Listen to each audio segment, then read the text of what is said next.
Welcome to Less Than Effective Criticals. We apologize for any audio defects or issues such as low volume, popping, or missing audio. We are all very new to recording software and are working to better ourselves and our skills with this software. Thank you for your patience. In the meantime, please join us on what should be an epic adventure, a journey through the last bastion of civilization, CloudCape.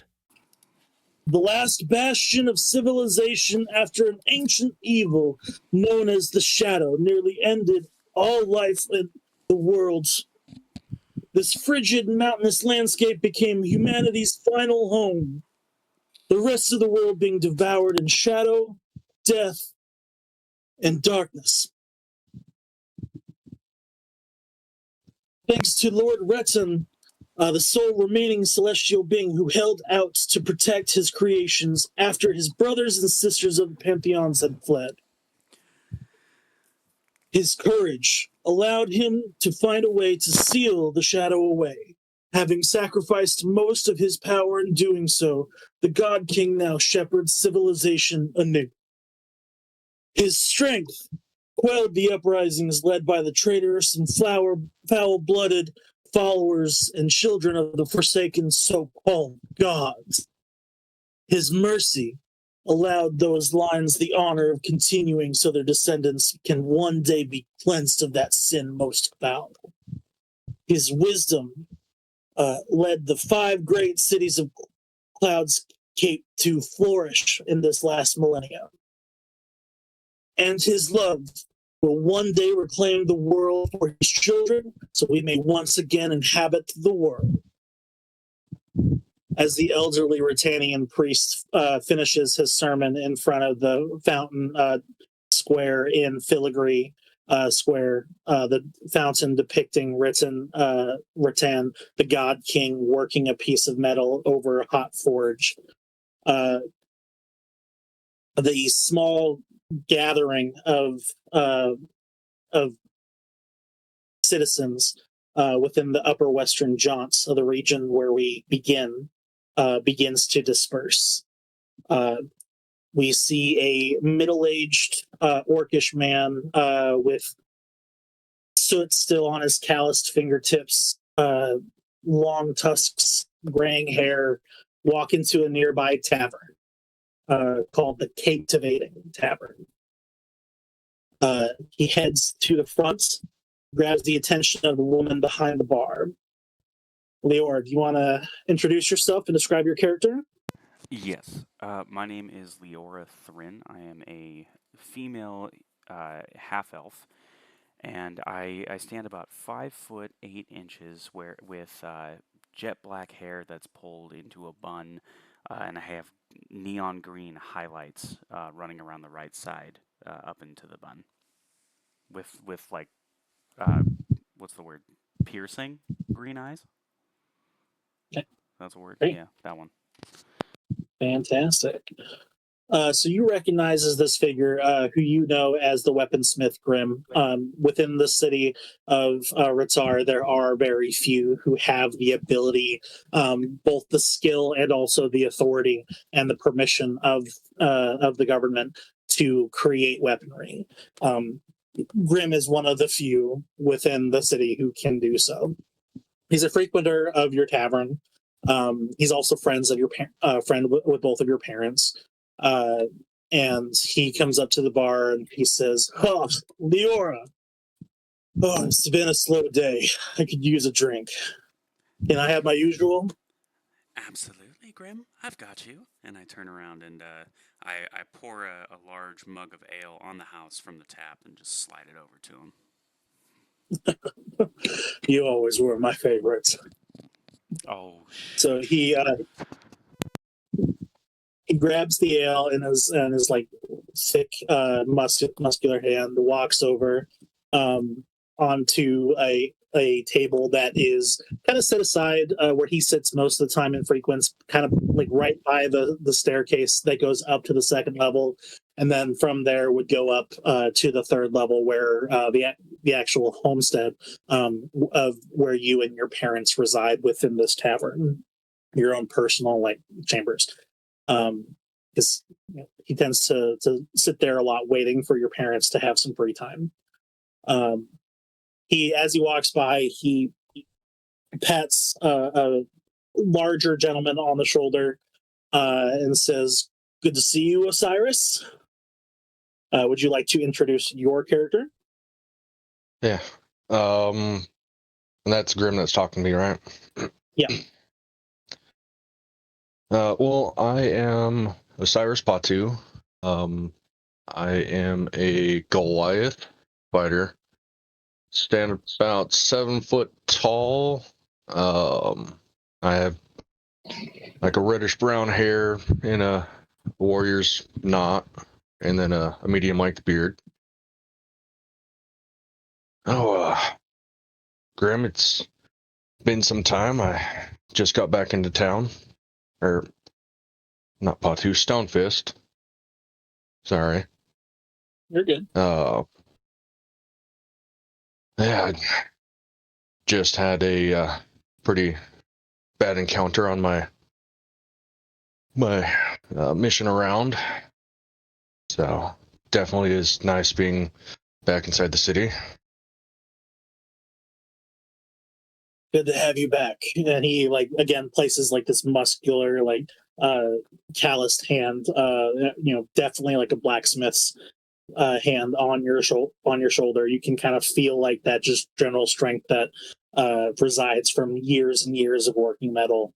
And he looks back to Leora, who is not behind the bar by herself. She's also there with Missandei and Valen, Leora's parents, and he looks to Valen and says, "I think our old boy here needs another round. Go ahead and put that on me." And he kind of tosses a look to Valen to refill your drink, and then says to Valen, again, this figure is Valen is a, let's see here, Valen is again the owner of, also father of Leora. He stands roughly roughly 6 foot tall. He's got bright blue eyes. You see that on him. He's got short blonde hair with little bits of red kind of ginger throughout it. You also see that he is just in the process of cleaning a few glasses, and he nods and says, "Why don't you take up your normal table? Wife and I will be available shortly, and we'll head upstairs." And he pours you another drink and goes and sits down. After filling up Osiris's drink, making sure he's topped off, Valen looks to another figure who's been sitting at the bar. I assume typically is one that both you and Leora have seen frequently in this tavern, just kind of like babysitting and hovering over his drink. Loki, do you want to explain your character and your look? I am a changeling. My name is Loki. I'm probably about 6 feet tall. Early 20s. I want to say 22. I have long silvery hair, and my skin is very dead looking. Very pale and just decrepit looking, dead. You said you're a changeling. Yeah. I'm assuming we don't know that. Yeah. What form is Loki currently in? Does he look more elven, human, or is he just in standard blank slate changeling form? Well,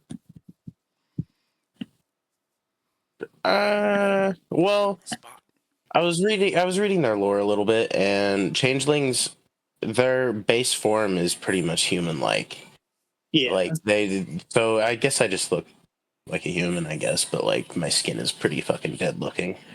All right, cool. Yeah, just rocking the standard blank look. Love it. Yeah. No problem. Like, and it's not, you've been in Retar long enough. Like, people know you, so like a lot of that like shock factor of seeing like a fake creature is not really apparent or an issue. Like every now and then you'll still get like a couple weird glances, but nothing too major. Okay. Cool. Missandro walks up and sees that your glass is almost empty.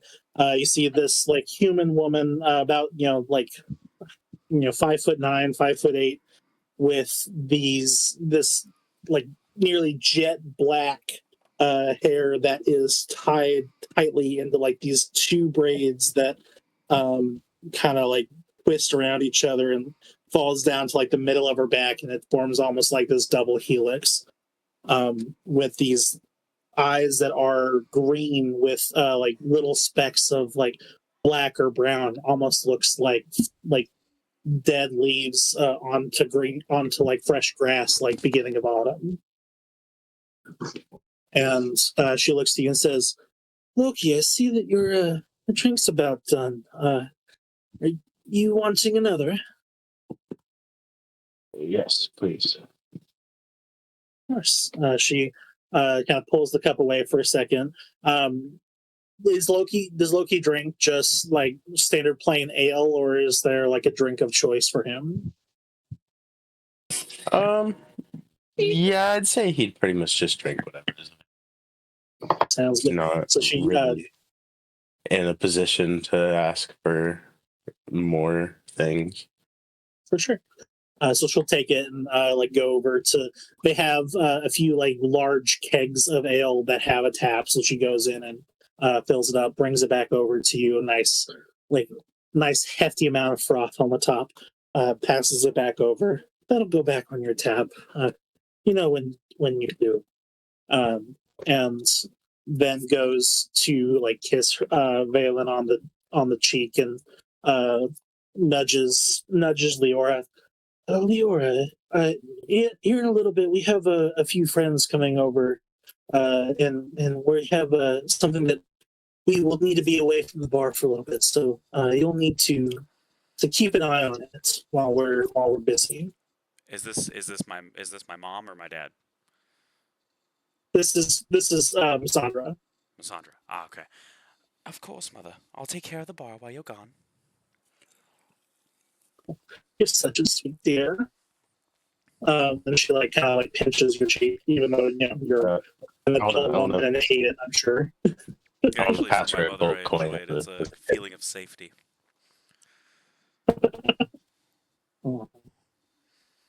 So at this point, it's not super.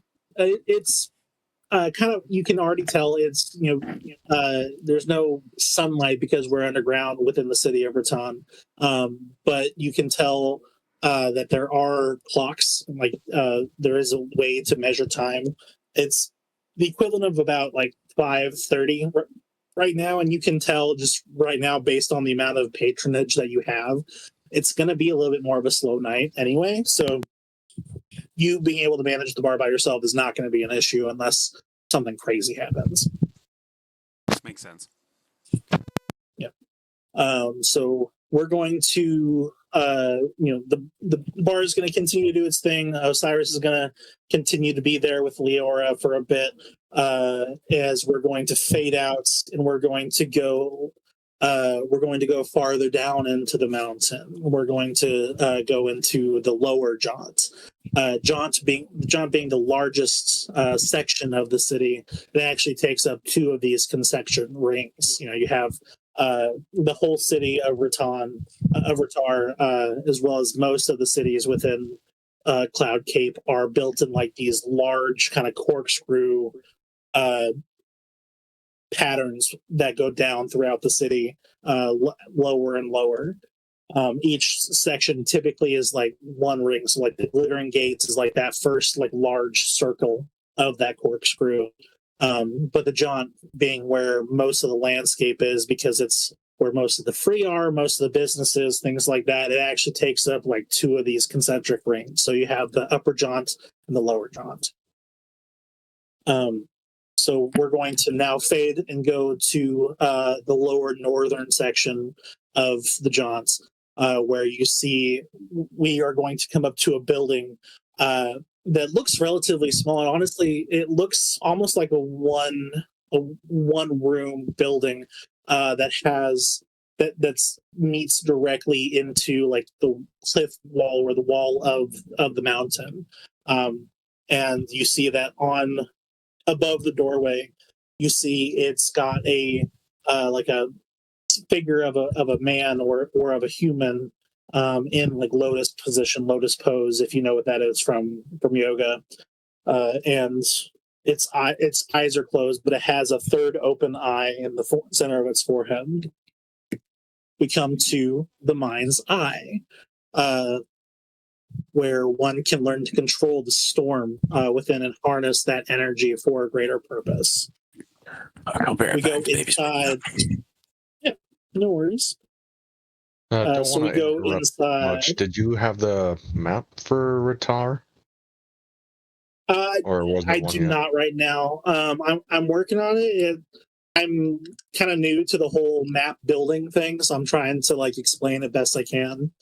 But best way that I have found that I'm going to be able to do it is kind of have like a map of each individual like ring or section of it, and just like explain that, you know, this section is above this section is above that. But it's been a work in progress because I've been off a little bit more than I could chew, and I designed a whole like mountainscape city that houses hundreds of thousands of people as where we Gotcha. started our campaign. So it, you know, there might be a little bit of confusion. Like I want to make sure that you understand where we are, but you know, if you need to ask questions, feel free to do so. I would say if you wanted just to put like a tower listing, like one being the top layer or level, and then dropping down and just putting that in chat somewhere, so we could try to use that as reference. Yeah, I will. So like we started off so Captivating Tavern, that would be on ring 3. Right now we're going to ring 4. Gotcha. If that helps at all. Yeah. So and in this building, that as we move inside through the front door, you'll see that it actually expands up, as this building is actually built mostly into the surface, into the mountain wall itself. So it is much larger than it appears. And you see that in here there are rows and rows of mats on the floor you know, there is this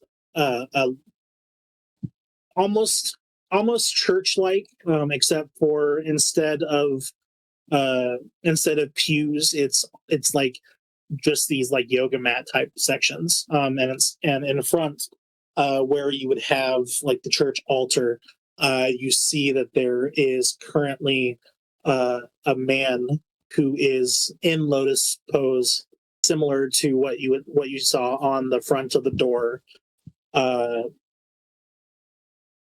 and behind them, on the back wall of the mind's eye, you see that there is this like incredibly intricate stained glass type creation, that obviously, because we're underground, is not lit up by sunlight but by like magical means to reflect as if sunlight is coming through, and it shows like multicolored lights that would sometimes appear on the surface of CloudCape, like an aurora borealis.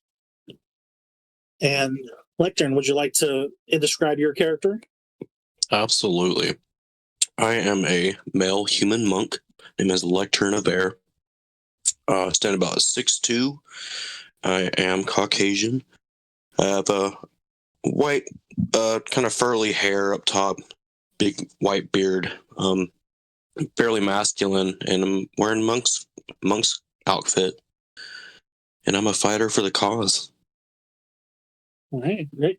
So as you're sitting there, like in this lotus pose, you've just kind of finished like some afternoon meditation, like clearing your mind and becoming one with yourself, just searching for that inner peace. We'll say. You see that there is an older man that comes in through one of the side rooms, who you know incredibly well. He's in his like late 50s, early 60s, potentially even older. It's honestly really hard to tell, based on how long you've known this man and how long he's looked the same. He's got a shaved bald head, with like with a very long gray beard, that is mostly a very slim beard, like not very huge, but long, goes down to like the center of his chest, like between his pectorals, and is like has this very slight like twist to it, and it has like a bead towards the end with an eye on it. You know this as Dugan, your mentor, who you traveled with, who took you from and traveled with you from your hometown, one of the other cities, to here. Okay. And he says, Dugan, Lecter, seems that you have completed your meditation for the afternoon. I hope that's all is well. Master Dugan, how are we doing today? That's fantastic as always. Come, Lectern. I have business in the upper ring of the Jaunts, and I would love for some company because it is also time to get some additional supplies. I'll be Why on don't side. why don't you bring that new one with you, Silver, I think his name was. All right, here you do that. He's in the back. He's in the back right now, attending our little garden. The Mind's Eye, as well as several places like throughout the cities, have these like magically enchanted like greenhouse rooms, that are created to manufacture sunlight, so that way we can like have some sort of crops here. So there's a lot of like herbs and incense that are grown within the Mind's Eye that's able to be used for like teas and meditation, like things like that. So and you know exactly where that is. It's in the back direction that Dugan came from. All right. Well, head down now then. Fantastic. I'll wait for you by the entrance, so we can walk together. Lecter nods his head in agreement. And he goes to the front door to wait for you and Silver to come with. All right. In that case, I'm going to make my way out to collect Silver if I see him right off the bat out there in the gardens. Absolutely. So you go back. So through the initial entrance, or door to the left that Dugan came from is like the barracks, the sleeping area where members of the monastery who wish to stay here can, or people who just need a place. Like, well, it's not uncommon for the Mind's Eye to open itself up to the wary street side person, or maybe someone who just got a little too blasted and couldn't quite make it all the way home. But through that door, more to the east, again across there, you open up and you find Silver. Silver, what would you be doing in a little greenhouse in this monastery? I would be tending the gardens and making sure all the plants are happy, just kind of hopping back and forth as this 5'4" little red-furred rabbit with blue eyes and these big old tall ears, just chirping around and kind of whistling back and forth, tending to the crops. And I guess I would notice, oh God, still DM in this one. Nope, keep going. I would notice Lectern walking in and, oh, Lectern, it's been a while. How have you been? As I hop on over towards him. It's been good. You haven't been eating all the goods, have you? Only the best ones. Those are the ones that I get for myself. You know what I mean? We both kind of chuckle it out. Well, But anyways, what sends you? Not sure how busy you are today, but Master Dugan needs to see us. I think for a brief meeting. Master Dugan, you say? Oh, it would be a pleasure to accompany you then. Let me just check around here really quick to make sure we're all good to go, and let us be on our way. And I'm gonna do one more quick hop around the garden. Right. Lectern's gonna kind of shadow him, and if he has nothing else to do, I think we'll head that way. Yeah, so Lectern, you've been here for a decade or more, so you definitely know like every single plant in here. You know that there's like ginseng, there's there's different herbs that are used for like for teas, whether that's to like calm the soul or like to aid in physical rehabilitation for sickness. You also know that there are certain things in here that, when burned, can allow for like helping with focusing of the mind.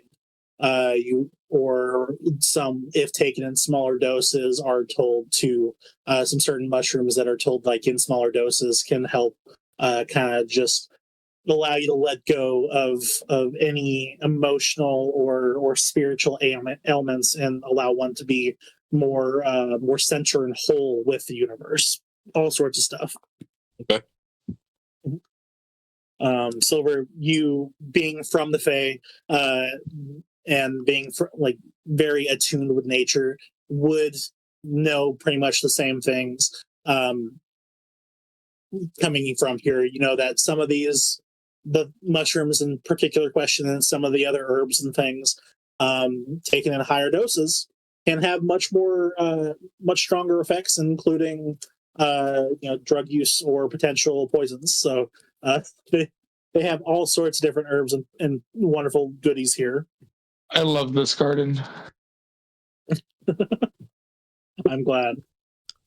So as you kind of do this one last look, everything looks fantastic. This garden is one of Dugan's pride and joys. When he is not aiding with acolytes, he is kind of in here tending it. This is like where he goes and spends most of his time.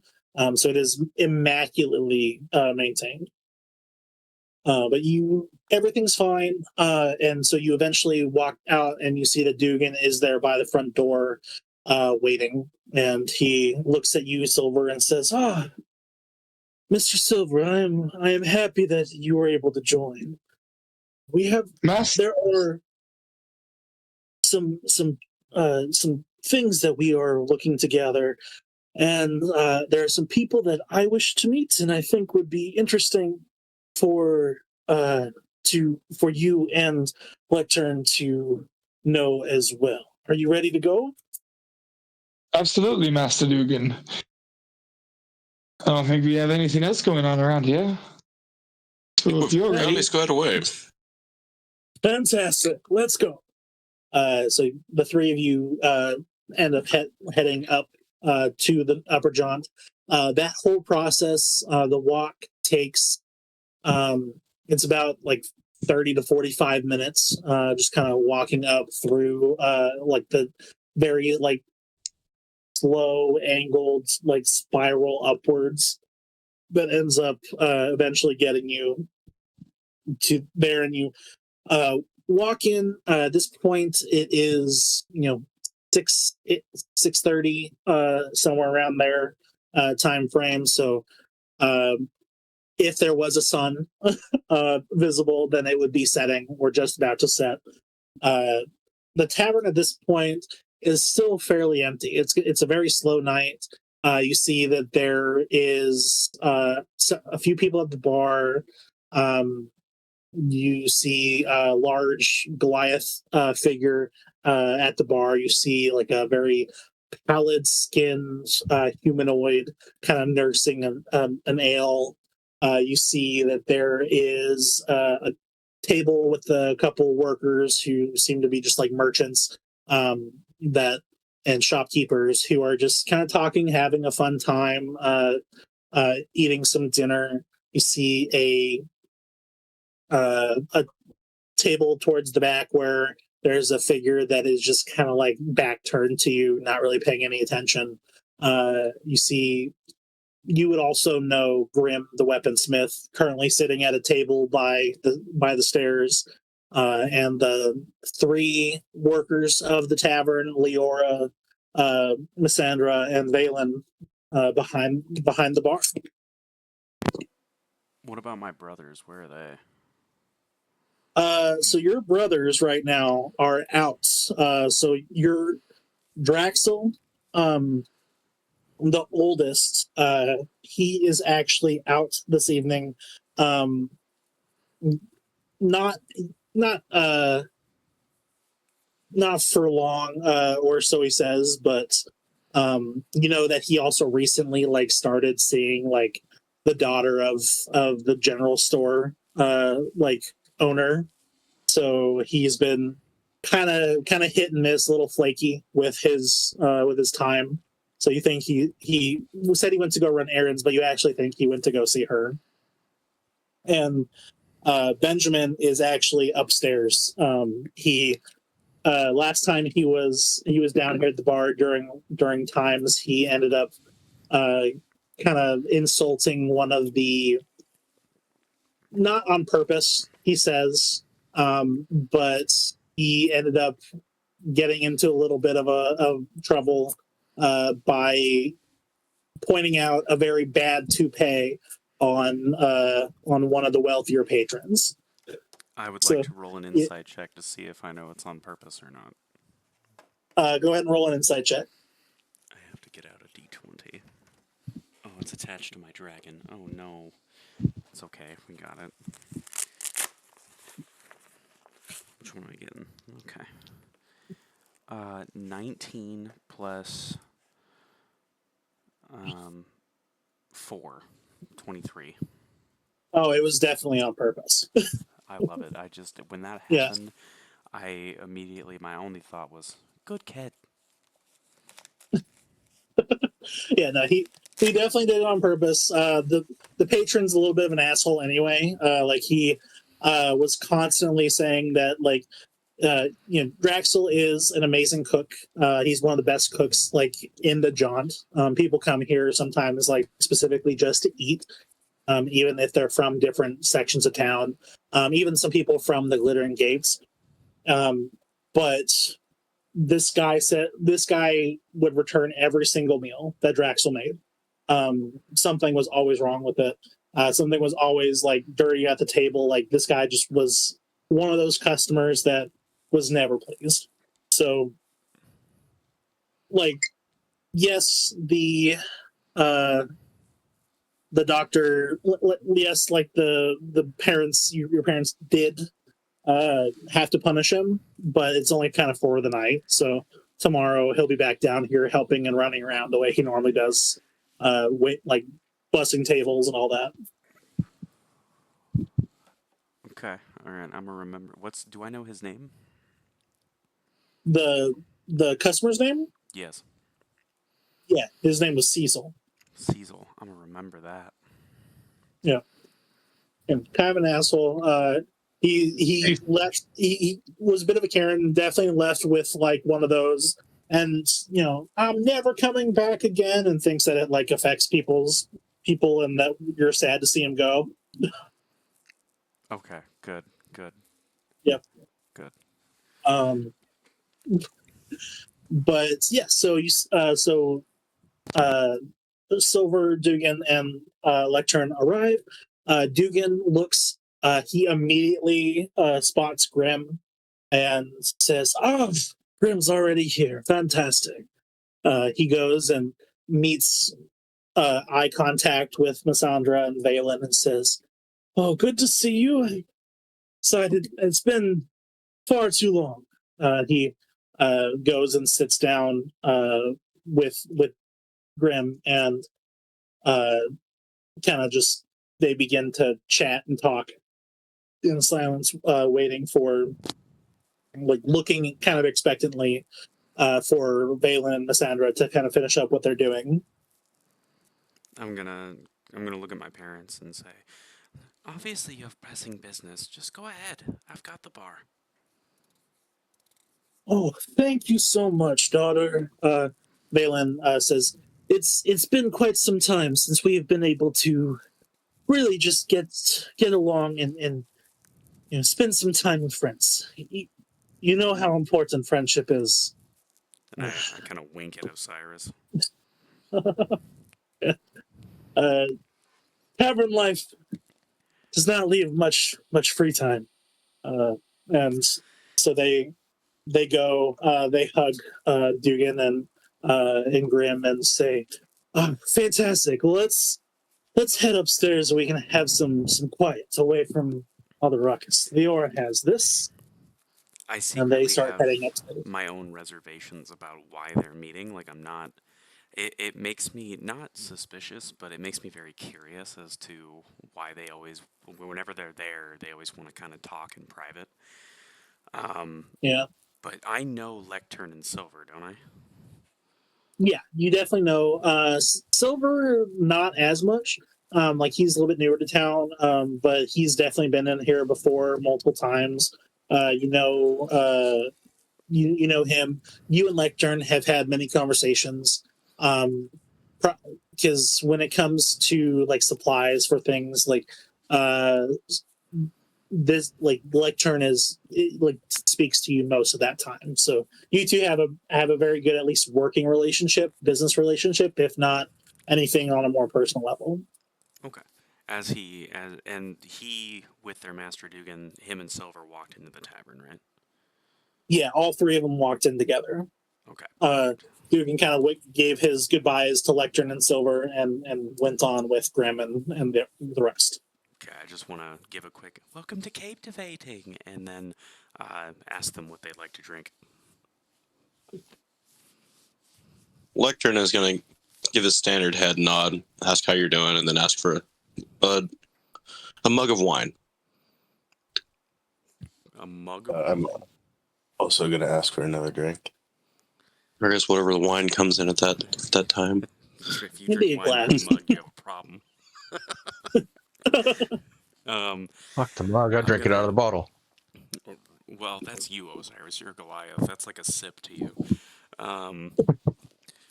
So as he orders that, I'm gonna say, "Of course," and be like, "It's good to see you. It's been a long time," and then I'm gonna head over to Loki with his drink and top him off.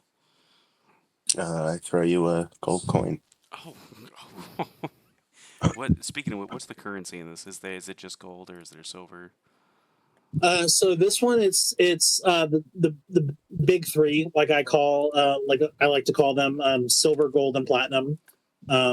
So like if you're paying by the drink, which this place in particular, and a lot of the taverns here work more off of a tab system where some people pay their tab off nightly, others have tabs that they pay off weekly. But a singular drink would be like a silver. Oh, sweet. So I'm gonna take that as a tip then.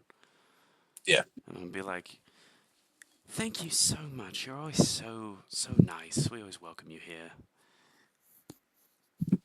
Thank you. Thank you for the drink. Still slightly creeped out by the sight of his skin, but I'm gonna smile and I'm gonna walk off. I want to like hide my hide my uncomfortableness with his skin. You know what? Go ahead and roll a deception check, and Loki, roll an insight check. Which D20 am I getting now? Oh, it's the same one. Come on, don't fuck me now. 11. Hey, it's another 19 plus 6. Okay, yeah, not put off at all. She's Leora, loves having you here. She thinks you're a fantastic customer. No issues. I hold myself with grace and poise.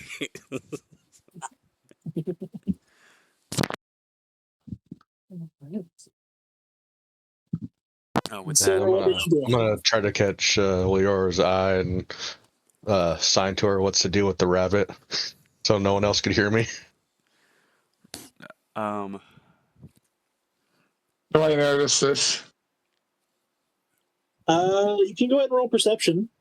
And yeah, that's 100% right, Osiris. For you, you would not recognize Silver. Silver was not someone that would have been around prior to you leaving for your previous excursion with the military. So you have not met Silver before. 13. Go and roll stealth or sleight of hand, Osiris. Alrighty. See. I'll go for sleight of hand. do it. That's 8. 8. Yeah, Silver, you 100% here. Oh, I'm just gonna. Go ahead. I was just gonna say, do I know? I wasn't saying anything. It was like sign language, really. So. Oh yeah. Oh, you signed. Okay. Yeah. So Silver, you see this large Goliath man, like do some weird ninja hand motions to Leora, but you don't really know what it means. I'm making no note of it and just carry on with my day since I have no idea what he's saying. I very openly, very confident that no one else can understand what we're doing. I'm going to respond with sign language that says, that's Silver. And every time he comes in here, I try to convince him to let me pet his ears, and he won't ever let me do it. Great. So I'm going to try again tonight, Osiris. Silver now has a huge interest in learning sign language after watching this conversation. I just nodded and I motioned the signal for drink, like maybe that would work. And I'm going to sign back. Maybe. He doesn't, or in sign language back, he doesn't strike me as the type to drink heavily. But I could be wrong. I just shrug my shoulders, just kind of picking up. We'll see. With that, I would like to look over the bar. Does it look like anyone else needs my attention at this moment? At this very moment, Dugan, Graham, and your parents have gone upstairs. The few shopkeepers who are kind of like just regulars here who own some of the nearby shops. There's a flower shop and general goods and like a tapestry place that they're all really good friends. They come in here a lot. They're all just chatting away. No one looks right now like they need your attention. Okay, I'm going to grab a mug, and I'm going to go over to where Silver is sitting. And once again, I'm going to say, so you're back, huh? Oh, yes, Master Dugan asked us to swing by, so I'm here with Lectern this evening. Oh, how are you tonight?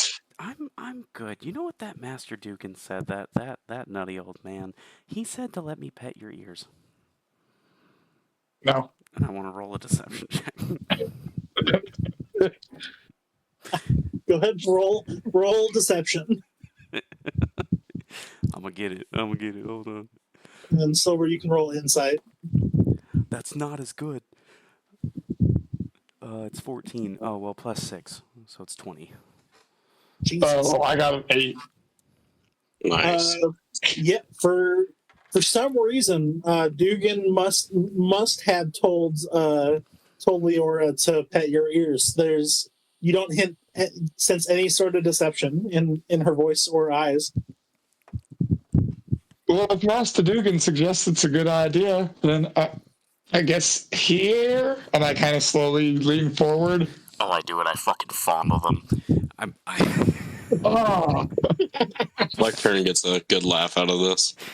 And I pet his ears I'm gonna and start pounding my fist on that table like, yes. I'm just watching and kind of drinking. I'm petting his ears and his foot's kicking like Thumper from Bambi, and I'm just over here like, your ears are so soft. no thumping. Going on. I love it. I did it. I've accomplished my I have accomplished one of my goals from Baldur's Gate 3. It's a personal quest.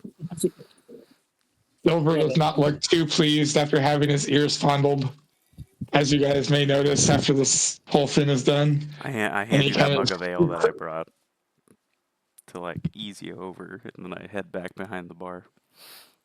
I guess this one won't hurt me this evening. And I start sipping on it, I walk over. not taking big gulps. Right before I give like Osiris like an underhanded like high five. Oop. All right, I didn't catch that last bit. It cut out. What'd you say? Oh, I said I give Osiris as I walk back behind the counter. I give him an underhanded high five to like kind of hide it, but like fuck yeah, we did it. Nice. Silver sees this. Feels a little betrayed. Wait, hold on, wait, no, you're not supposed to see that. Oh, okay. And roll Never slide, mind yeah. then. I'm good at this. I have +5. And what's your passive perception, Silver? 16. So fuck. Oh, come on, baby. It can't be less than a 12. No, it's a 9. It's a 9 plus a 5. All right, that's still less than a 16.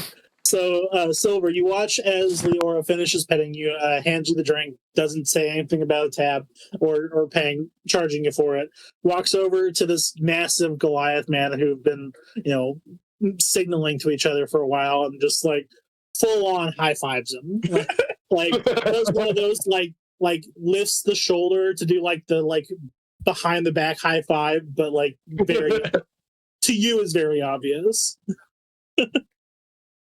Silver's just going to sit there and think to himself as he's sipping on his ale.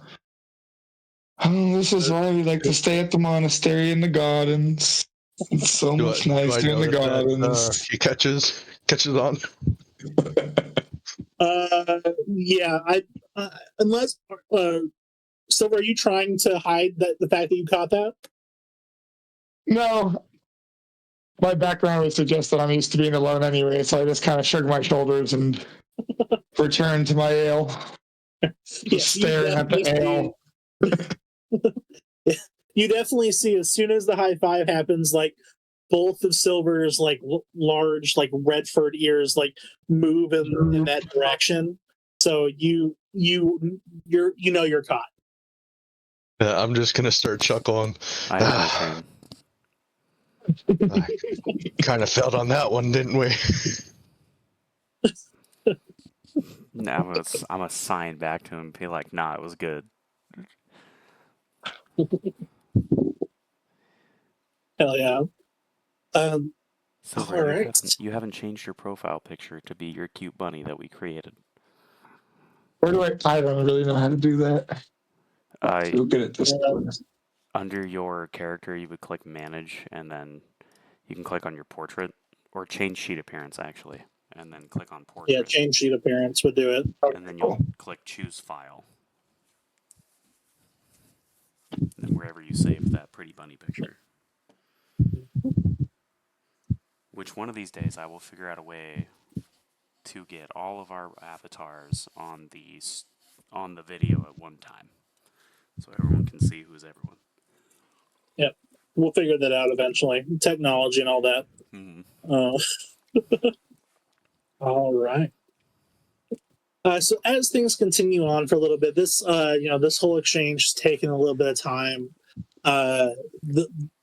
You don't really see anyone else coming in or anything for now. A couple more drinks are had. People are just kind of relaxing. after about 30, 45 minutes or so of maybe about an hour of Leora, you being the sole person behind the bar, the doors to the tavern kind of like burst open suddenly. Not like bursting off the hinges, but like someone just opened this door way harder than necessary. I'm gonna, The Hearing door that, just I wanna- explodes. I'm gonna immediately Hearing wrap that, my hand around the dagger that's at my hilt, like out of reflex. The same thing. I'm gonna turn and face the door and like grab onto the hilt of my greatsword. And so in walks in a small group of people. You see that there are three figures in military garb. You see that they have the symbol of rattan on their chest, which is the symbol of CloudCape or of such, where it's like rattan in like shadowed figure with like bright golden light behind him, so it's kind of like his silhouette, like, and with like an aura of gold around him. Like each of them would have that on their chest. They walk in. The one in front who opened the door, you see, is this human male with like the brightest red hair that a person can have. They have like a small scar on their right cheek, just kind of like uh, almost looks like connecting to their lip to make like a large like half cocked grin.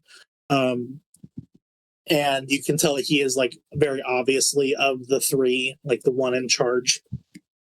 He walks in and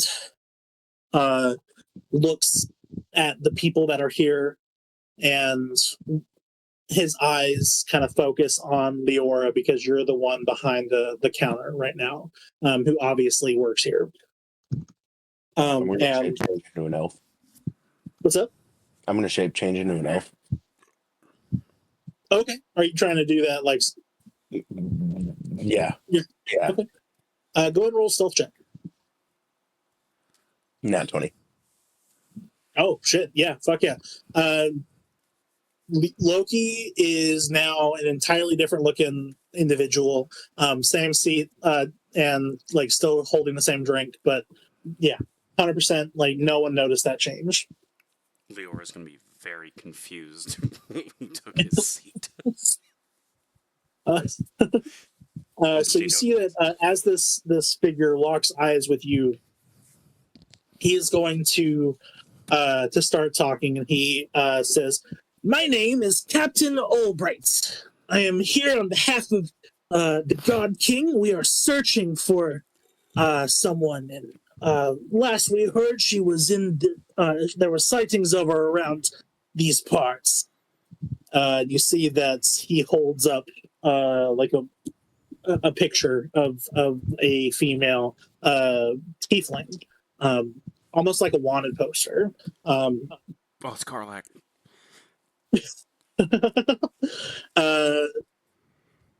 Osiris, go ahead, roll a history check with advantage for me. Alrighty, that's good because that's a -1 for me. But let's see. Because My your highest time in roll the is 4, military. so 3. Oh, geez. Okay. You have no idea. I rolled a nat 1 and a 4. Geez. Well, the DC was 7, so you have no idea who this person is. Yeah. Fucking awesome. Can I try to recognize her?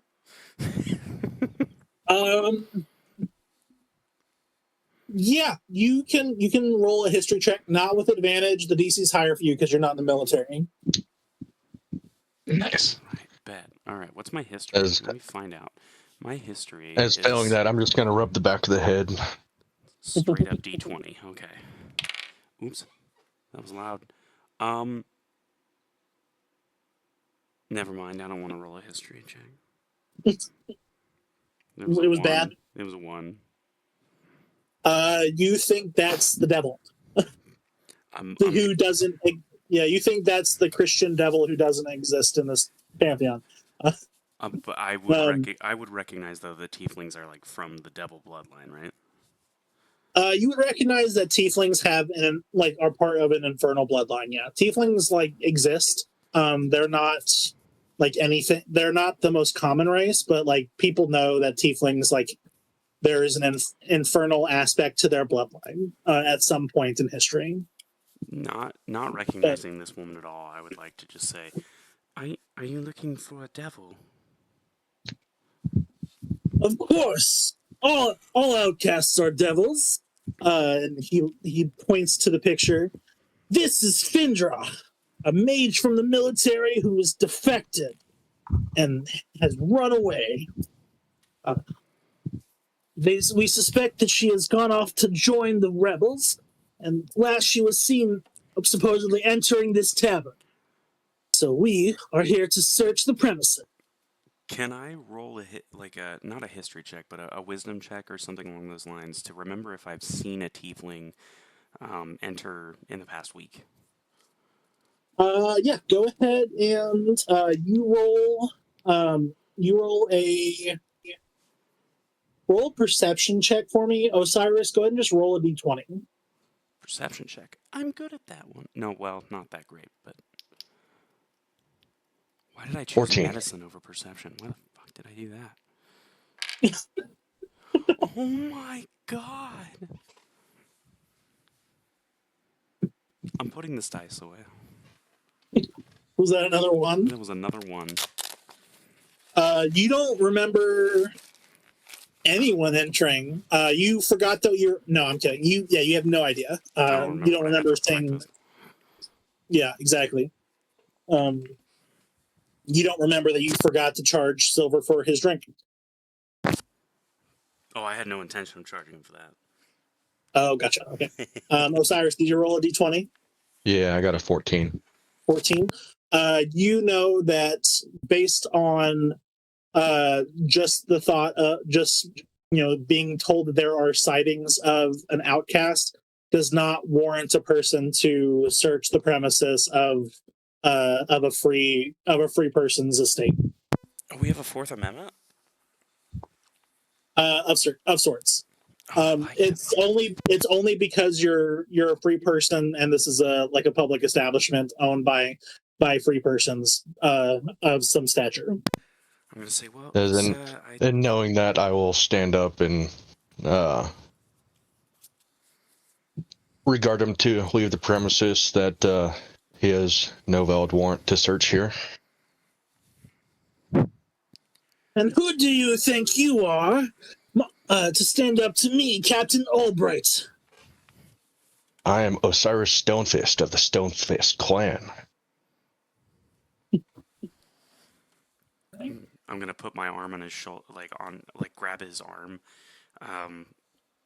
which looks like a baby's hand on his forearm compared to size-wise, and just kind of sign to him quickly, like, isn't he your superior? I'll twitch my arm, just like, yeah, but You just give me a furtive nod and then a shoulder shrug. yeah. It's And very Goliath. I'll just reiterate back to him, Captain, we still have to obey the laws. Hearing the name Stonefist, that name definitely holds some weight. You have a line in history of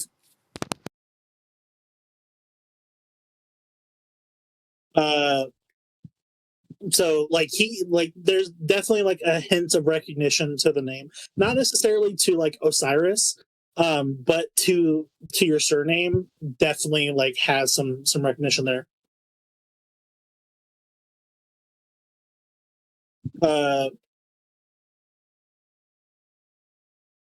Let's see here.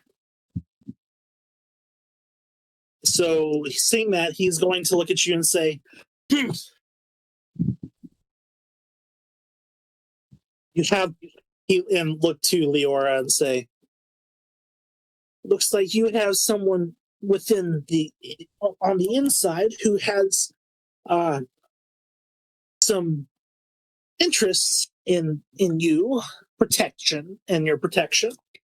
Well, that won't stop us from at least making sure that there's no one here that shouldn't be. And you see that the two other members of the military that have been kind of just standing behind him this whole time part ways to reveal the entranceway again. And at this point, you see coming in through the entrance into the main tavern itself, this figure about like average height, and probably about 5'10", 5'11".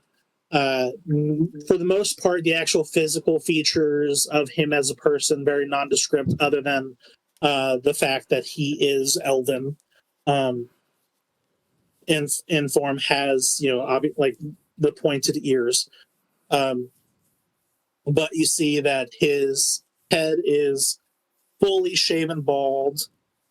You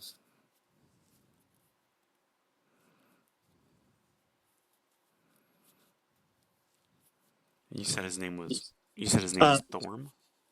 No, I'm not introduced what this guy's name is. So he has like fully shaved, like entirely bald head. No hair can be seen at all. The elven ears. You see that the first thing that you notice is that, other than that, is that his eyes are entirely unblinking and glow like sapphires, like bright blue gems, unblinking, that glow with this like inner lights. And on top of that, also, you see that around the eyes, the mouth, the ears, and like underneath the robes and like going on to the hands, you see like these runic tattooed symbols that go like down each finger and around those. Every single one of you know immediately, without any sort of roll necessary, that this is a disciple. Disciples are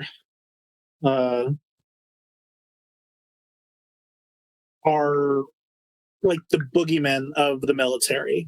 They are genetically, magically, chemically altered beings that are said to have no emotion, obey orders immediately without remorse or thought, and are like magically enhanced, like basically walking weapons of destruction. Oh fuck! Like think like a combination of like witchers, and like, I don't want to say atom bombs, but like kind of like They and then immediately like inspire fear. like just there's a set number that exists and that will exist, and the only time that a new one is made is when a previous one is dies or is killed, and they are the peak of power in the military, when it comes to like individual person strength. Yikes! And one of them walks directly into your tavern. Seeing that, I'm going to try to like. I'm gonna try to. What's the word? Contain myself. Another word for that. I'm gonna try to not look scared, and I'm gonna say, "You are welcome to search the first floor, but you're not allowed upstairs. My brother's very sick."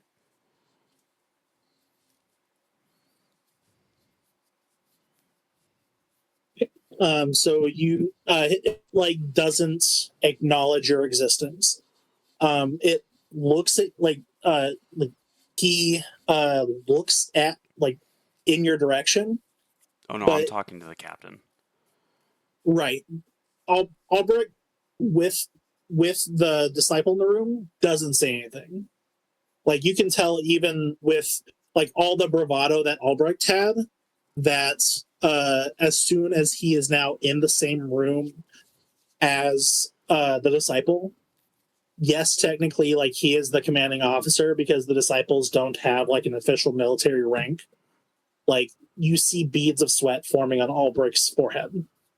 Oh, I'm frightened. Yeah. So the disciple, like hearing you speak, looks in your direction, but it's like they don't see you, they see through you. And this disciple kind of like walks in as Albright, like previously when Albright was talking, having this, there was like little hushed like whispers of conversation at a couple of the other tables. As soon as the disciple walked in, dead silence. The only sound that you can hear is like your heartbeat in your ears and the footsteps of the disciple as he walks in. Like everyone is like holding their breath because everyone knows if this disciple wanted to, you'd all die immediately. Could I try to roll anything to see if I recognize this disciple, just from my time in the military? Go ahead and roll either a history. Go ahead and either roll like an intelligence or a wisdom check for me. Either one. Oh.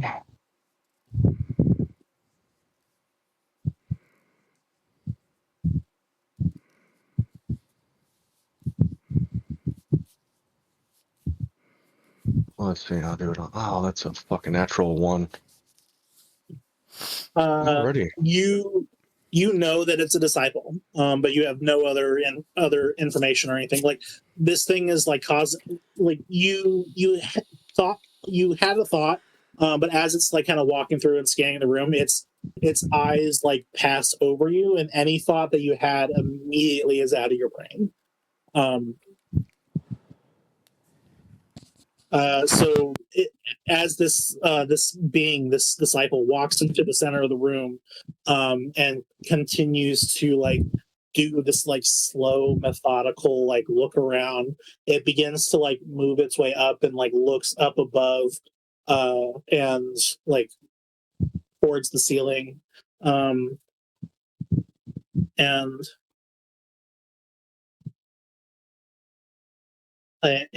like again, this just silence, it just is like doing this weird scan, looking everywhere, anywhere, for what feels like an hour, although realistically, like no more than maybe 2 minutes passes before its eyes continuing to blow that like and blow and like not blink, uh come back down to eye level, and it begins to walk out of the tavern, having as soon as it exits, Captain Albright, now finding his voice again, says, well, it seems like everything is fine here. Go about your day, and leaves with the other two members of the military. And then after they leave, I'll turn towards Leora, and I'll kind of just mumble, just still being in shock of seeing a disciple, and I'll just that definitely could have turned out bad. I guess you definitely have your work cut out for you. I don't understand why he was here. It doesn't make sense. Well, those of you with like arcane senses and abilities, the entire time also, you didn't notice it at first, But now that it's gone, like you definitely can tell. The entire time that the disciple was like in the presence in the room, it felt like the room like was full of like this static electricity. Like your hair was like, on your arms were like standing up on end, and it felt like you had like these little like prickles of energy or feeling or something going like all over your body. But that you notice is gone after the disciple leaves. Oh, I'm going to keep that information to myself. But I am going to run upstairs and I'm going to knock on the door and I'm going to inform my parents of what just happened. Okay. All right, so you go up, run up the stairs, you knock on the door to your abode. You wait for maybe 30, 45 seconds. Valen comes to the door and says, "What's up, Leora? What can I do for you?" Kind of like in a shaky voice. There, some captain came in, and then there was a disciple. They're looking for some devil.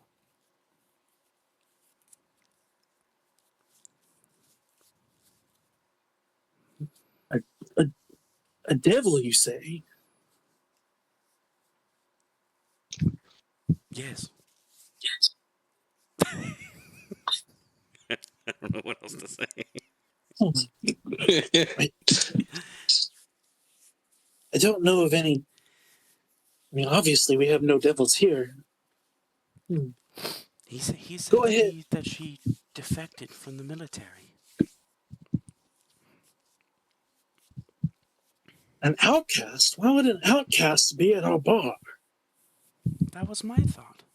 But then the disciple walked in, and I just felt you should know As they soon were as you there. say disciple, his like the glass of wine that he has been holding in his hand drops to the floor and shatters. And his eyes go wide, and you say, "Disciple." You say, "Disciple was in the house, in the tavern." Yes, he came in and he looked around everywhere, and then they all left. He like swallows you like he a few times. Leora, I think it's time to close the tavern for the evening. Uh, I don't know how much business we'll be getting for the evening anyway after Disciple is here. Father, are you sure? Yeah, I think so. Uh, go ahead and close the tavern. Make sure that any other guests are out. And then Dugan and Grim will be down shortly. Just let Lectern and Silver know that Dugan will be down shortly. Okay. And knowing that I have like discretion over this, um, I'm gonna let Osiris stay, obviously, and the nice pale skinned dead man. Uh, I'm gonna let him stay, but I'm gonna boot everyone else out. Um, So, so those of you that were downstairs, as Leora goes up to do this, you already see that pretty much all the patrons leave. Like, like that. Pretty much as soon as the the military folk and the disciple left and were out of sight, this like the few patrons that were here left already. So by the time that Leora you come back down, you see Lectern, you see Silver, you see Loki, Osiris, and then there's one other patron still in the bar that's kind of towards the back corner, um, just kind of still looking like they're having a drink. I'm gonna go over that to the figure in the back and say, "Excuse me, but we're going to be closing early. Would you mind leaving for the night? You can return in the morning if you still wish it for a drink." You say that to this patron, who is still kind of like just facing the wall, not looking at you, like hood up, not really paying any attention. Seems to like either not heard you or is not responding. I pull back the hood You pull back the hood. and I say, "Did you hear Uh, me?" You pull back the hood. As you do so, like the head and the body kind of like comes with you and like leans back further into the chair and like looks up at you. You see this this human man, like in the like maybe his like mid to late 30s, looking at you. His eyes like grayish, but again in a different way, but also still kind of eerily similar, like looking at you but through you. Like it's not seeing, like his eyes are glazed over, and you see that there is like a little black something like leaking out of the corner, like the right corner of his mouth, and he's just like breathing heavily, just kind of like not noticing you. I jolt back from shock. And I'd like to roll a medicine check to see if I understand what's happening. You pull back, roll your medicine. Yeah, buddy, come on, give me something good. What is... I fucking hate my life.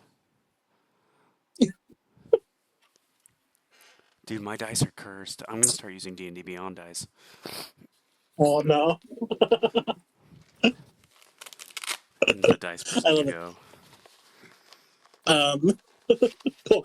So you leap back. You have no idea what this is, but as you like leap back, because you kind of jostled their initial position and no longer have like your hand touching them to support or anything like that, they like lean farther back and like begin to like kind of fall out of their chair, and then you see like as this like breathing is happening for this thing who is like obviously not paying attention, the jolt or the shock or something in moving caused something to happen, you think, because like it, you hear this like deep inhale of breath, like, and it just starts, the body just starts to shake violently, like having a seizure.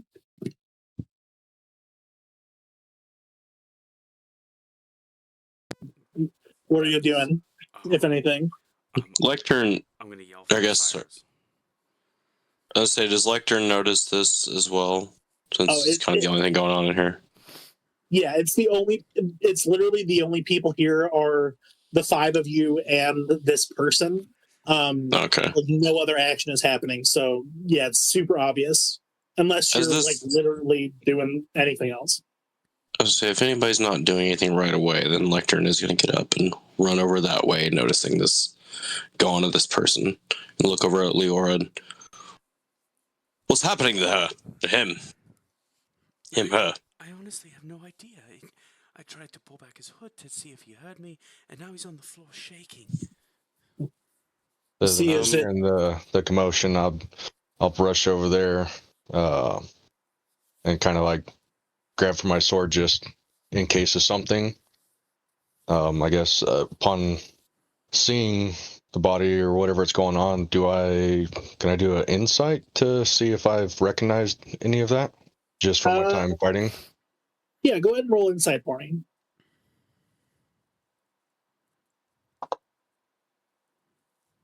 30-20. 30-20. You can very confidently say that based on your history in the military, on the streets of the Jaunt, you've never seen this before. This is something entirely new that you and you've not heard of in your training. You've not like heard anyone of like the street speakers that are like providing news say anything about. Like you can pretty confidently say that this is something that's that your people that you would have interaction with have not seen. And just realizing that, I'm gonna encourage everyone to take some steps back, just not recognizing what's going on. Lectern's going to kind body- of stay where he is, and just out of his overall caring background, I guess he's going to attempt to cast Healing Word on this person as they're convulsing. I want to cast detect magic. See if Can I do that? Yeah, go ahead. You can. You cast Healing Word, and Loki, you're casting Detect Magic. Well, I'll put my hand on the chest and until he's done. cast Healing Word, and that's 8 points of healing to this person. Okay. 8 points of healing. Loki said you were casting Detect Magic. Yeah, I was gonna wait until he was done because I didn't want to cast it while he was casting a spell. Oh, for sure, makes sense. Yeah. So the healing happens. You see that, like, so that happens, but based on the information there, this is like whatever is causing this is not something that is like damage or an injury. So that helps you kind of like know it's like, all right, well that rules that out. There's no like concussion or anything that's causing a seizure. Yeah. It's more of out of reaction. Right. No, absolutely. Yeah, no, 100% sounds like something Lectern would do based on his backstory. Loki, you go ahead and cast Detect Magic after this Healing Word, and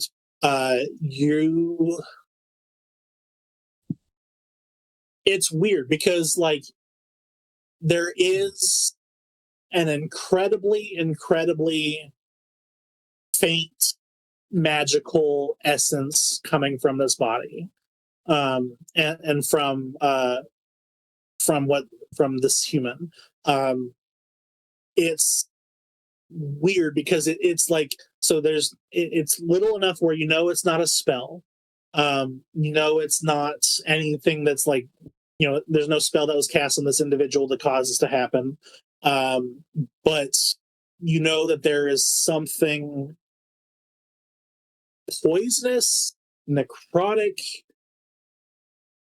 aberrant, like there is some dark essence that is magical, that has something to do with it, but that's best you can tell with that spell.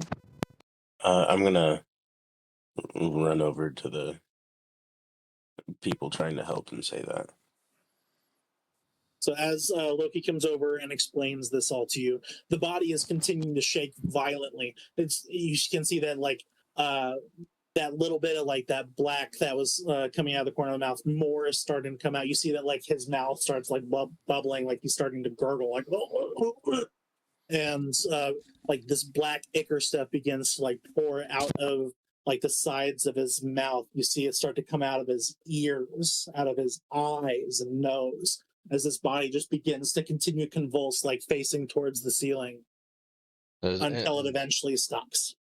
I was gonna say, while seeing that, I'm just gonna, like, as the giant of a person I am, just gonna push my hands out forward in front of everyone and just like drag everyone back. Yeah, so you make sure everyone stays back, gives this guy a little bit of space. Eventually, the body stops moving.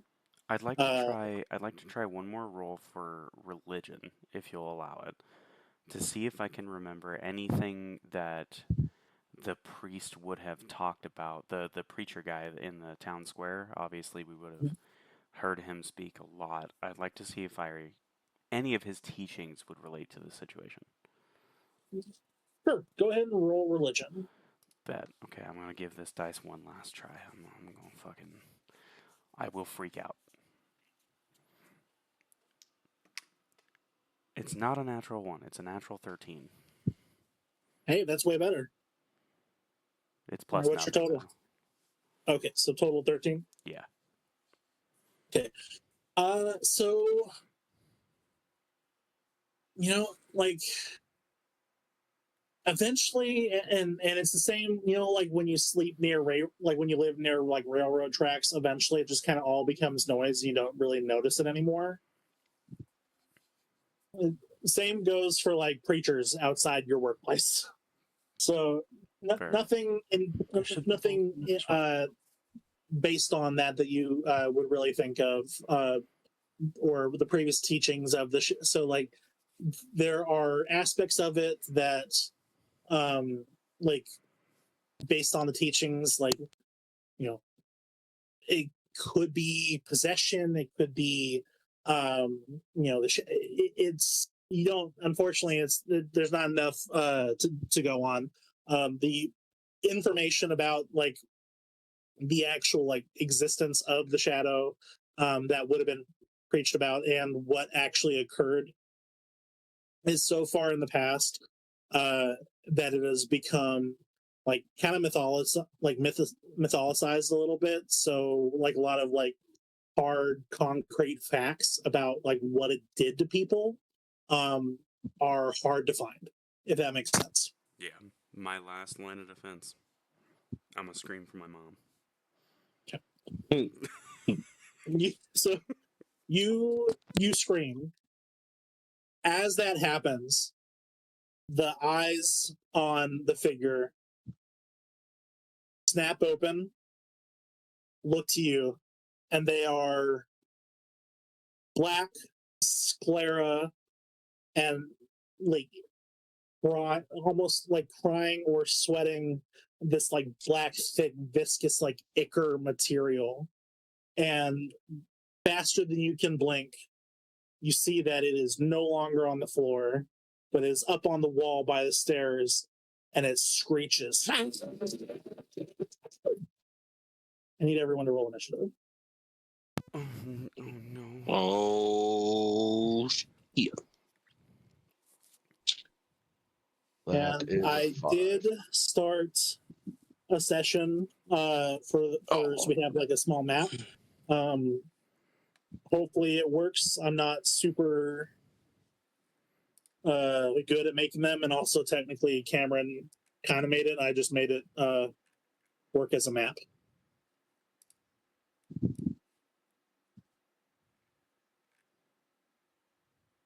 I got a nat 20 plus 3 on my initiative roll. Nice. It's funny when you screeched it. I don't think it registered in OBS, so it's just like a bunch of garbled noise. Yeah. Well, I tried. No, it's all right. We gotta get better. Or I gotta get That better added the recording stuff. intimidating factor. I got 20 total. Okay. 1 second here.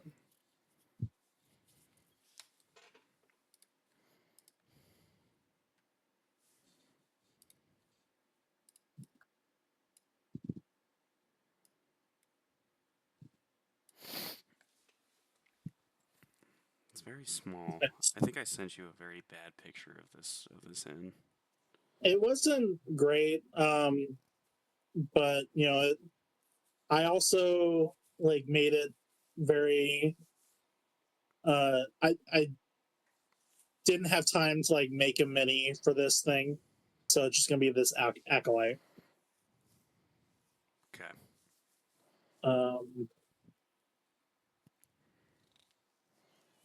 Yeah. So, right. The stairs are over here. Yeah. So this thing would be right about. It was in this corner here, so this thing would probably be on the floor, like right here.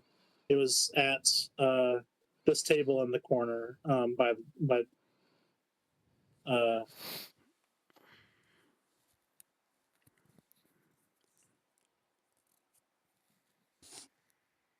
right here. So it is now like up on the wall there.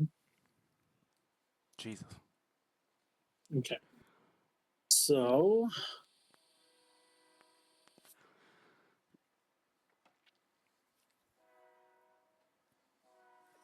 all right. So initiative order. What? Anyone get above 20? You said. 23 with a not 20 for Lectern. Lectern, nice. 23. Okay. Somebody said they got a 22 or something, didn't they? Yeah, did anyone else get above the 20? Oh, never mind.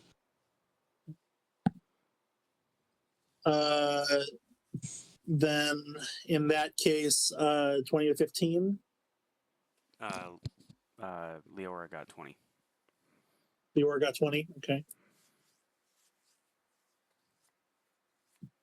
All right.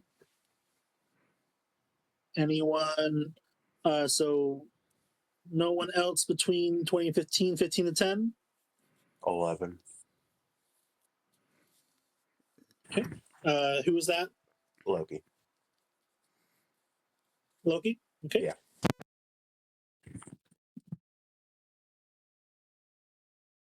All right. Osiris, what'd you get? 5. Silver, what'd you get?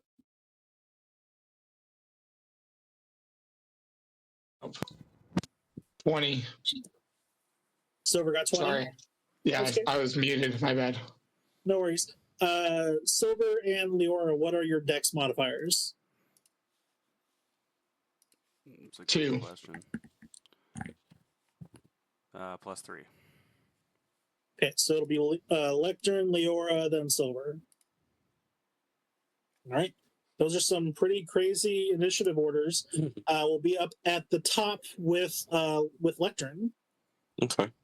Could you describe kind of where I was right next to that dude earlier. Am I still Yes. right there next to it? So right here where I ping, like by the table, would have been where it was on the floor, and Okay. then once it opened up, it like jumped backwards and is now like on this wall. Gotcha. Okay. Oh boy, where we go? Is it high enough? Like, about high up the wall is it? It's about 10 feet off the ground, so not like Okay. incredibly high. Like you can, but you'd have to probably like jump up to reach it or get on a table or something. Okay. Yeah, actually, this sounds kind of crazy, but Lectern's going to climb that table or move up and climb on top of this table here. All right. And would that be one of my? Or no, it's movement speed. No, that's just movement. Takes like Okay, another cool. 5 feet of your movement to get up there, but you're plenty close. You can definitely get up there, no problem. Okay, cool.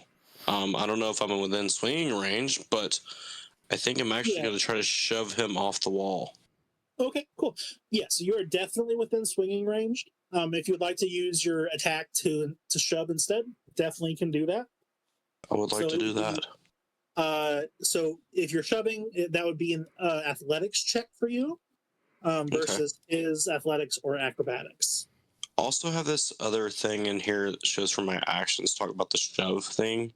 It says target must see strength/dex. It chooses which throw, and it's a DC plus 8 plus my proficiency bonus plus my strength. Strength. Or I could choose to push it 5 feet away or cause it to have a prone condition. Yeah, that's true. That is something that you have the ability to do with you as a character. So in that case, the DC that it is trying to hit will be, what is the total DC there? Math. Should be like 15. 8 plus proficiency plus strength. Is that mine or its? Your strength. Okay, so that's 8 plus 2. Plus then 1. my strength is plus 1. Yeah, so it'd be like 11. Okay, so it has to be an 11. It's going to use its dexterity. That is with a natural 3, it fails. So as you go up, you use your action to shove this thing down, and it does in fact lose its grip and is shoved onto the floor right there, taking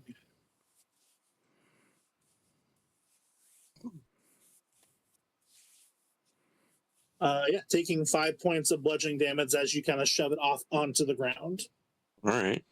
After that, Lectern's gonna kind of jump off the table and move towards it further, and use his bonus action to use another attack for his unarmed strike. Hell yeah! Go ahead and roll the hit. That is a 17 plus 5, 22 to hit. Yeah, definitely hits. Okay, damage here. Let's see here. We got another 5 points of damage. Unarmed strike. Hell yeah, another 5 points of damage. And from there, that'll be the end of my turn. All right. Great. That is the end of your turn. Leora, you're up. Oh, I'm in a rock and a hard place right now, boys.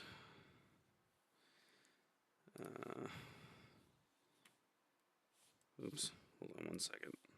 I've got OBS streaming the battle map, but I gotta move my character to another screen here. Okay. Because I don't want to let out that I can cast magic yet. Oh, I'm gonna roll for it.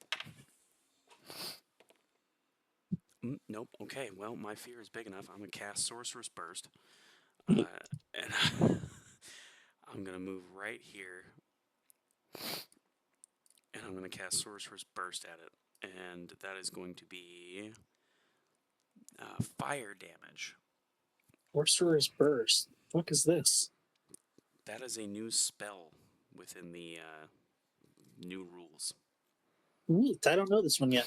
Okay, make a ranged attack roll against the creature on a hit. Takes 1d8 damage of the type you choose.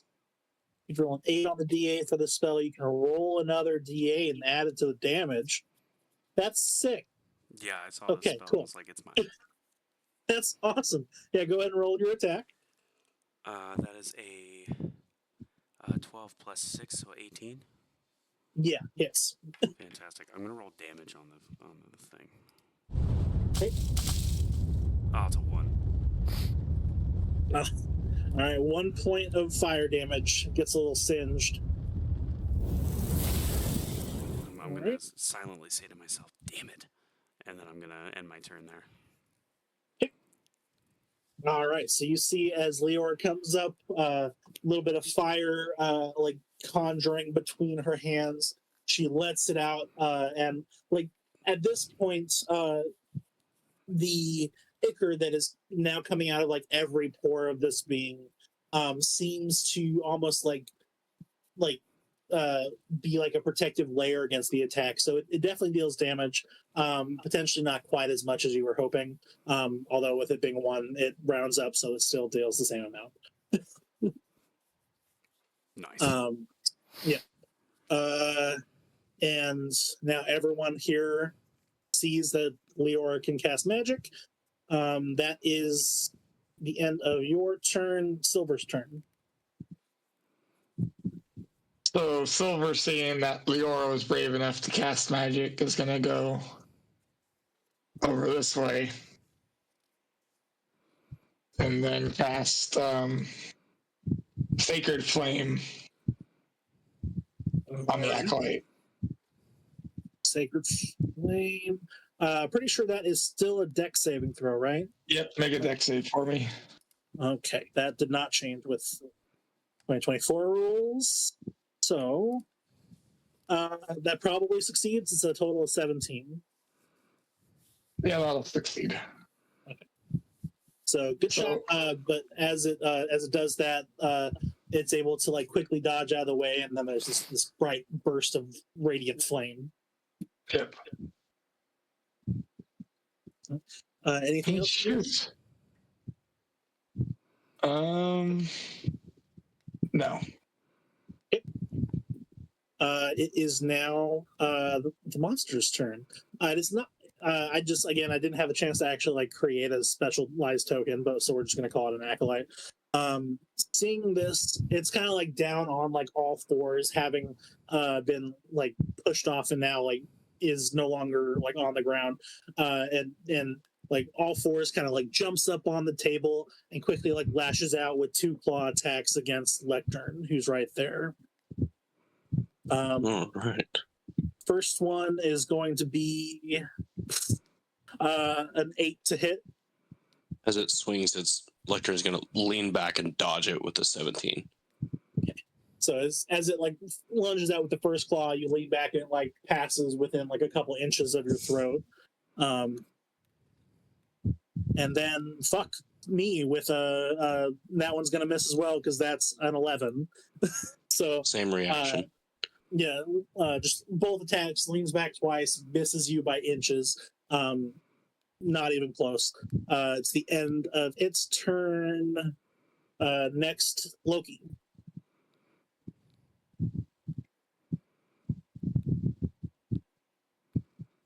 You there, bud? Yeah, I was muted. Sorry.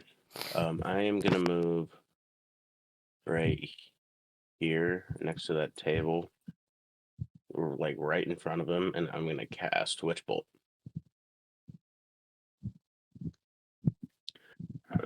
Let's see. 14. 14 just hits. Sick. There's 2d12 lightning damage, and then I think it's on the start of on the start of each of my next turns, he deals another 1d12. Yeah, you can use your bonus action to deal another 1d12. Hell yeah. All right. 13. Cool. 13 points of lightning damage to it. As this energy kind of like singes through the body, it like shrieks out in pain again. There's still like ichor, like more and more ichor is like coming out of its mouth as that's happening. All right. Anything else you're doing? I don't. Cool. I think that is my turn. Sounds good. Osiris, you're up. Alrighty. I will also proceed to move to right there, and I will attempt to attack with my greatsword. Go and roll the attack. And that 20 plus 6, 26. I mean, yeah, definitely hits. Go ahead and roll 2d6, then double the amount, and then add your modifier. 9, 18, 22 points of damage. 22 points of damage. All right. Holy shit. This thing is looking, this thing has definitely had some damage dealt to it. Holy cow. Great. Go ahead and anything else you're doing with your bonus action?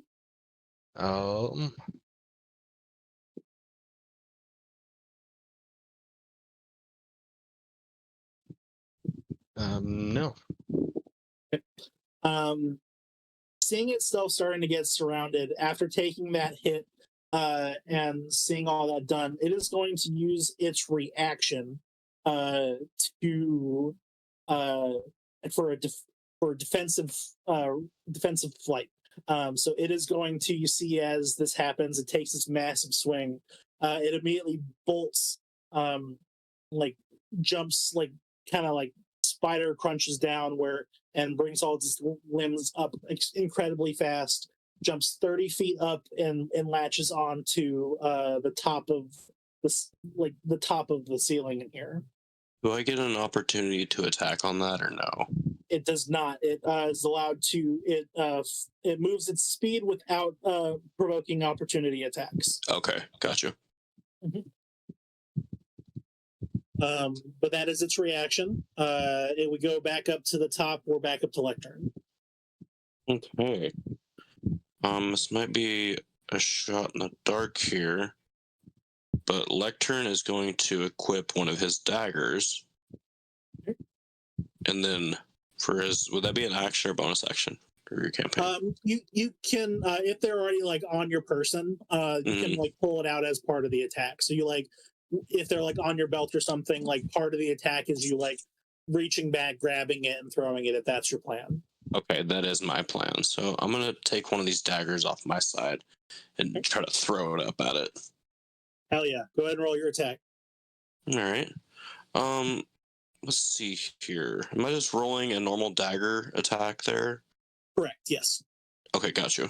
I'm gonna start with physical dice now, even though I've been rolling so good on D&D Beyond. It's a +5 to hit. It's a 3 plus, so 8 to hit. 8 to hit misses, unfortunately. Okay. Yeah, so you roll, you look up, you throw this, and it's able to just kind of like skitter out of the way, and it like funks into the like ceiling above you. Seeing this, yeah, I cannot. I think I'm gonna have to pass on that part. Right, Leora, you're up. Ooh, okay. I'm going to get on this table here for a little bit more height. And is it still prone? No, it is up. It is now up on the roof of the ceiling of this room. Like it jumped up and is now like spider crawling on the ceiling of the tavern. Okay. In that case, I would like to cast another Sorcerer's Bolt, but this time frost damage, because I am now conscious that casting any more fire could light my tavern, and I don't want that. Good thinking. Go ahead and roll your attack. Oh, baby, that's 17 to hit. Yeah, hits. Okay, roll another d8. Ah, it's a 7 this time. So close. Hey, that was really close. 7 points of damage. It all adds up, and that's. Ooh, this thing is starting to look rather not feeling great. Okay. Anything else? Hold on. I would like to use innate sorcery and use a point. And for 1 minute, I now have advantage on attack rolls of sorcerer spells I cast, and the spell save DC increases by 1, so it's now 15 instead of 14. Okay, hell yeah. That's a bonus action? That is a bonus action. All right, hell yeah. Done that You got first. that slip. Hey, that's why you learn. You also, Leora has not been in a bunch of combats, so she's like, it makes total sense for her to be like, oh wait, yeah, this is a thing. It's very true. Cool. That's the end of your turn. Silver, you're up.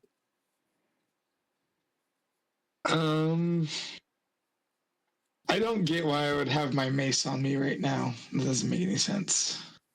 If you would not think that you would have brought your mace with you, and it's still like just kind of hanging up at the monastery, 100%, like that is a character choice I am okay with you making. Yeah, they would still be there. I just thought we were going with Dugan. Not used to combat yet. So what can I do? Excellent roleplay. Excellent. Yeah, hell yeah. Matter of fact, go ahead and give yourself a point of inspiration, heroic inspiration for putting yourself at a technical disadvantage for roleplay reasons. What a GM. DM.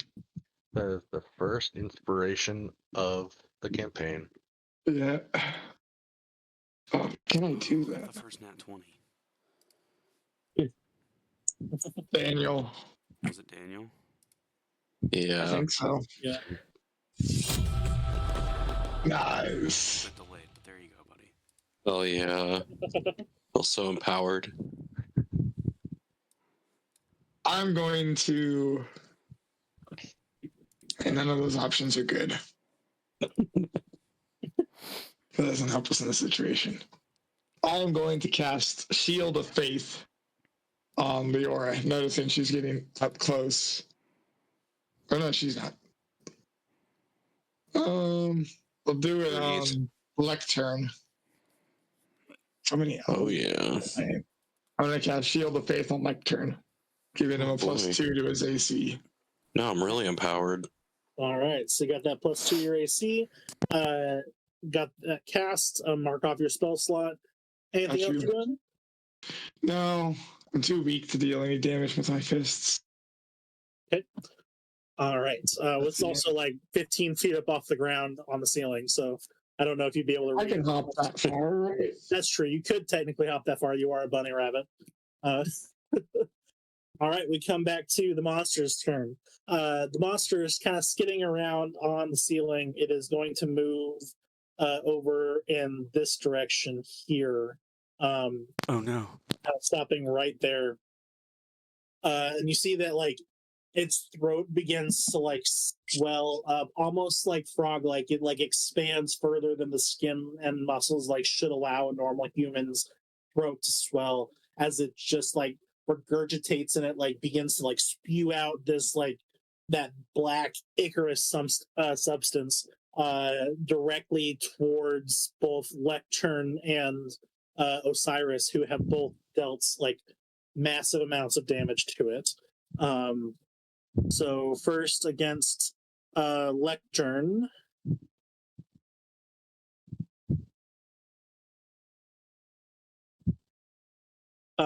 With the bonus, that's an 18 to hit. My AC is now a 19 with the +2 from Shield of Faith. So All it just right. misses. Just misses you. Then against Osiris, that's a million, 27 to hit. Jesus. Yeah, that hits. Okay. Better luck next time, buddy. This is going to deal a total of a total of 6 points of poison damage to you, and I need you to make a Constitution saving throw. I was going to say, with that, Stone's Endurance doesn't cover that, correct? Unless there was a change for. Let me double check. Because it just says when you take damage, you take your reaction to roll a d12, add your Constitution modifier to the number rolled, and reduce the damage by that total. It can work for this type of damage. So I will elect to do Stone's Endurance. Okay. Do I still need to do that con save or no? Depends on. Do the Stone's Endurance first. Alrighty. 12. 7 plus 3 for 10. So you reduce it all the way to 0, so you do not need to make that Constitution saving throw. Awesome. All right, hell yeah. Fantastic. That is the Acolyte's turn, or the monster's turn. We now go to Loki.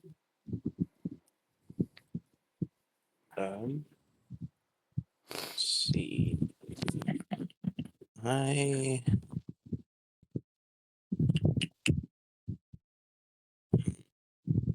Is it on the ground? No, it is still on the ceiling. Just kind of skittering around up there. You see that everywhere, like where it walks, it leaves like these little like gouges of like where its fingers kind of dig into the wood, leaving behind like these dripping spots of ichor that begin to like drip onto the floor. Can I try to shove him with my mage hand? Just like give him a little nudge. Your mage hand can lift 5 pounds. So it trying to shove a full human sized person. Oof. Bob, I mean, you could try. If you would like to, you can certainly try. Oh, famous DM words. I'm gonna cast Toll the Dead. All right. Is that a wisdom saving throw? Yeah, Wisdom 12. All right. Well, it is. It's a roll to 10 plus 1, so it fails. Sick. So that's 1d8. Where's my It is injured, so I think it should be a d12, right? Yes, it is a d12. D12 because it doesn't have all its hit points. A 10. 10 points of damage. Holy shit. Okay. You see as the Toll the Dead happens, you like its head kind of rocks for a second. You see as it like reels on the ceiling. This like black liquor ichor that has been like kind of seeping out of like all the orifices and pores in its body almost like erupts for a minute in this like sudden impact that it feels in its head. It is incredibly hurt. Sick. Osiris. Well, seeing it's out of range, can I try to grab one of the stools and like huck it at it? Oh, 100%. bonus action damage too. What's up? I forgot to use my bonus action for the witch bolt. Oh, go ahead and roll that. 11. Sick. Nice. How do you want to do this?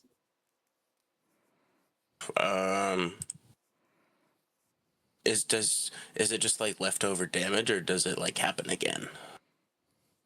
So you'll see. So after the initial like burst of the witch bolt, there was like these like leftover kind of like it's difficult to see unless you know what you're looking for. But there was like this leftover like sparks and arcs of like electrical energy that were kind of jumping over its body, and that you are just kind of grasping to cause it to like kind of strengthen for a second. Okay. So I kind of like snap my fingers when I see some of that, and he just kind of like fucking. It's like I hit the electric chair.